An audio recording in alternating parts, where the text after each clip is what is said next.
রেলগাড়ির কামরায় হঠাৎ দেখা। ভাবিনি সম্ভব হবে কোনোদিন।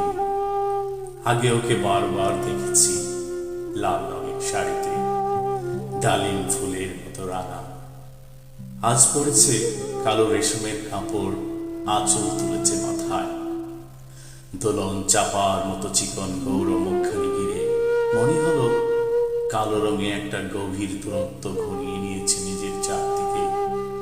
যে দূরত্ব সর্ষে ক্ষেতের শেষ সীমানায় শালবনের নীলাঞ্জলি। থমকে গেল আমার সমস্ত মনটা। চেনা লোককে দেখলেন অচেনার গাম্ভীর্যে। হঠাৎ খবরের কাগজ ফেলে দিয়ে আমাকে করলে নমস্কার। সমাজবিধির পথ গেল খুলে, আলাপ করলেন শুরু। কেমন আছো, কেমন চলছে সংসার ইত্যাদি। সে রইলে জানালার বাইরের দিকে চেয়ে, যেন কাচের দিনের ছোঁয়াচ পার হওয়া চাকরিতে। দিলে অত্যন্ত ছোট দুটি একটি জবাব, কোনোটা বা দিলেই না। বুঝিয়ে দিলে হাতের অস্থিরতায় কেন এসব কথা। এর চেয়ে অনেক ভালো চুপ করে থাকা। আমি ছিলাম অন্য বেঞ্চিতে ওর সাথীদের সঙ্গে। একসময় আঙুল নেড়ে জানালে কাছে আসতে, মনে হলো কম সাহস নয়। বসলো মোরা একই বেঞ্চিতে, গাড়ির আওয়াজের আড়ালে মৃদু স্বরে, কিছু মনে করো না, সময় কথা, সময় নষ্ট করবার।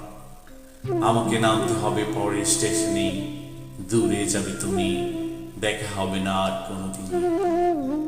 তাই যে প্রশ্নটার জবাব এতকাল থেমে আছে, শুনবো তোমার মুখে, সত্য করে বলবে তো। আমি বলেন বল।